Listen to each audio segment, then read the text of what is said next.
স্কুলের পরীক্ষা শেষে বাড়ি ফেরার পথে মর্মান্তিক সড়ক দুর্ঘটনার কবলে পড়ে ঘটনাস্থলেই প্রাণ হারালো গুমরা পাবলিক এমই স্কুলের অষ্টম শ্রেণীর পাঠরত ছাত্রী শাহানিয়া পারভিন বড়ভূইয়া। সংঘটিত দুর্ঘটনার কবলে পড়ে গুরুতর জখমপ্রাপ্ত হয়ে বর্তমানে হাসপাতালে চিকিৎসাধীন অবস্থায় রয়েছে একই ক্লাসের ছাত্রী তাহমিদা অন্তরা লস্কর এবং জনৈক আরও এক ছাত্রী।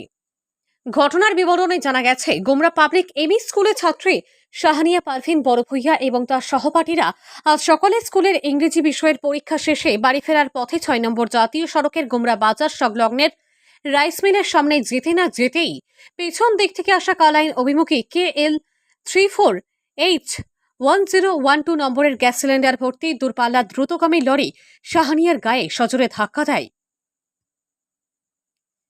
এতে শাহানিয়া সড়কের উপর লুটিয়ে পড়লে লরির পেছনের চাকায় পৃষ্ঠ হয়ে শাহানিয়ার মাথা ও শরীরের বিভিন্ন স্থান দুমড়ে মুচড়ে গিয়ে ঘটনাস্থলেই প্রাণ হারায় শাহানিয়া। ত্রিপুরাগামী দ্রুতগতির এই লরির ধাক্কায় তাহমিদা ও অন্যজন সড়কের পাশে ছিটকে পড়ে গুরুতর জখমপ্রাপ্ত হয়েছেন।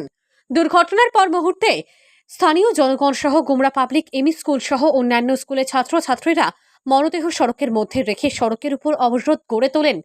খবর পেয়ে বিশাল পুলিশ বাহিনী নিয়ে তড়িঘড়ি করে ঘটনাস্থলে উপস্থিত হন কালাইন থানার ওসি অভিজিৎ বড়ুয়া এবং গুমরা PICর ইনচার্জ SI পঞ্চবল্লভ বরা। প্রায় 2 ঘন্টা পর ঘটনাস্থলে উপস্থিত হন কাঠিগড়া ব্লকের BDO তথা দায়িত্বপ্রাপ্ত ম্যাজিস্ট্রেট অন্তরা পাল। তিনি বিক্ষুব্ধ মানুষের দাবি দাওয়া মেনে সড়ক অবরোধ মুক্ত করতে সক্ষম হয়েছেন। কাঠিগড়া থেকে হিলাল চৌধুরীর প্রতিবেদন, RTN বরাক লাইভ। এরকম করে আপনারা এরকম করে রোড ব্লক করতে পারেন না, ঠিক আছে? আমরা একটু সাইড হয়ে যদি চান আমরা কথা বলতে পারি, আপনাদের যেগুলো ডিমান্ডস আছে উই উইল ডিসকাস, ঠিক আছে? কিন্তু এরকম করে স্টুডেন্টস আমরা এরকম রোড ব্লক করতে পারি না। আর এজ মানে এখানের মানুষ, ঠিক আছে, দেখেন এরকম করে অন্য মানুষকে আমরা কষ্ট দিতে পারি না, ঠিক আছে? আমি ফ্যামিলির সাথে আমি কথা বলেছি, ঠিক আছে, ফ্যামিলির সাথে কথা বলেছি। ওদেরকে তো ওদের বাড়ির মেয়ে তো আমরা ফিরিয়ে দিতে পারবো না, ঠিক আছে? আপনারা এখানে বসেও ফিরিয়ে দিতে পারবেন না, কিন্তু আমরা যা সাপোর্ট দিয়ার আমরা সবাই সাপোর্টটা করবো। আপনারা কাইন্ডলি একটু যদি সাইড হয়ে যেতে পারেন, যাতে মানুষের যাতে আর অন্য মানুষের যেন অসুবিধা। এক মিনিট স্পিড ব্রেকার হবে, স্পিড ব্রেকার লাগবে। শুনেন, আপনারা শুনেন, আমার কথা শুনেন, ঠিক আছে? দেখেন এখানে এরকম করে এক মিনিট, আপনারা কি এখানে জোক করছেন নাকি হাসছেন যে এত এরকম করে জোক?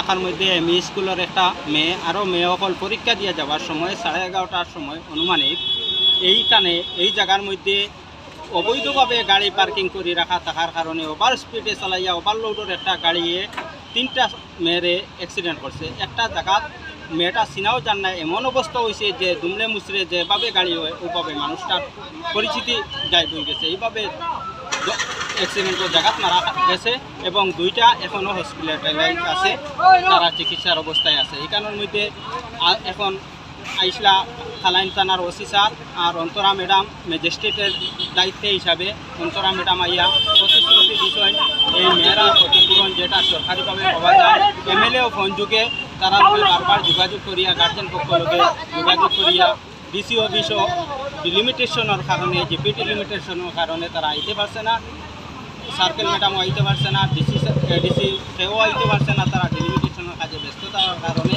গার্জেন পক্ষ লোকে অনুরোধ করিয়া এই ওভাররোডটা এখন উদ্বোধন করা হয়েছে। কিন্তু আমরা দাবি হইল গিয়া আমরা এলাকাবাসীর পক্ষ থেকে দাবি হইল অবৈধভাবে পার্কিং যাতে আর না হয়, আর এই বাচ্চাটায় যাতে 10 লক্ষ টাকা সরকার পক্ষ থেকে সাহায্য পায়, আর আমরা গুমরার মধ্যে ট্রাফিক জ্যাম যেটা ট্রাফিক যাতে দেওয়া হয় এই দাবিগুলো আমরা।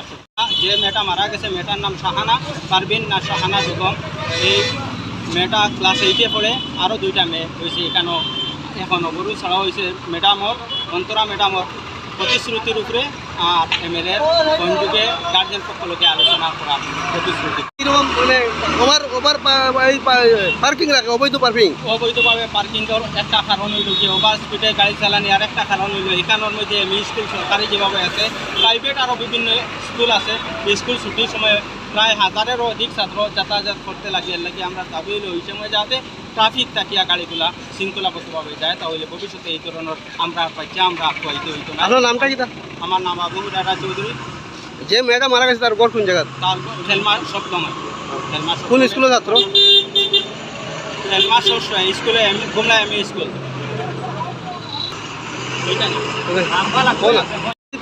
পার্কিং রাখে অবৈধ পার্কিং অবৈধভাবে পার্কিংয়ের একটা কারণ হইল যে ওভার স্পিডে গাড়ি চালানি আর একটা কারণ হইল এখানের মধ্যে এমই স্কুল সরকারি যেভাবে আছে প্রাইভেট আরও বিভিন্ন স্কুল আছে স্কুল ছুটির সময় প্রায় হাজারেরও অধিক ছাত্র যাতায়াত করতে লাগে এর লাগে আমরা দাবি হইল ওই সময় যাতে ট্রাফিক থাকিয়া গাড়িগুলা শৃঙ্খলাবদ্ধভাবে যায় তাহলে ভবিষ্যতে এই ধরনের আমরা পাইছি আমরা আগুয়াইতে হইতো না আপনার নামটা কি তা আমার নাম আবু রাজা চৌধুরী যে মেয়েটা মারা গেছে তার ঘর কোন জায়গা তার খেলমা সপ্তময় খেলমা কোন স্কুলের ছাত্র খেলমা স্কুলে গুমলা এমই স্কুল অ্যাক্সিডেন্টর মূল কারণটা হইল গুমলা বাজার থেকে লইয়া কিরিকপাটর রাস্তা পর্যন্ত হইল কি দো সাইডে দিয়া অবৈধভাবে গাড়ি পার্কিং করিয়া রাখা হয় তার কারণে মানুষ যাতায়াতে খুব অসুবিধা হয় বাচ্চাইন দূরের কথা বড় মানুষ যাইতেও রাস্তার মধ্যে দিয়ে যাওয়া লাগে আর এই রাস্তার মধ্যে দিয়ে যাইতে গিয়া গাড়ি অ্যাক্সিডেন্ট হয় কিতা কইতে চাই প্রশাসনের কাছে ওটাও অনুরোধ যাতে এই অবৈধ পার্কিংগুলারে যে কোনোভাবে মানে কন্ট্রোল করা মানে অবৈধ পার্কিংটা কোন কোন স্থানে বেশি থাকে বেশি হয় গুমলা বাজার ছাড়িয়াও ব্রিজ থেকে লইয়া এক আপনার 500 মিটারের ভিতরে সবচেয়ে বেশি দো সাইডে পার্কিং আর রাস্তার কিনারও কিছু অটোর গ্যারেজ আছে রাস্তার উপরে অটো রাখিয়ে তারা কাজ করে দাদার নাম কিতা আমার নাম সায়াদুদ্দিন লস্কর বাসা বাসা যেন অ্যাক্সিডেন্ট হয়েছে গুমলা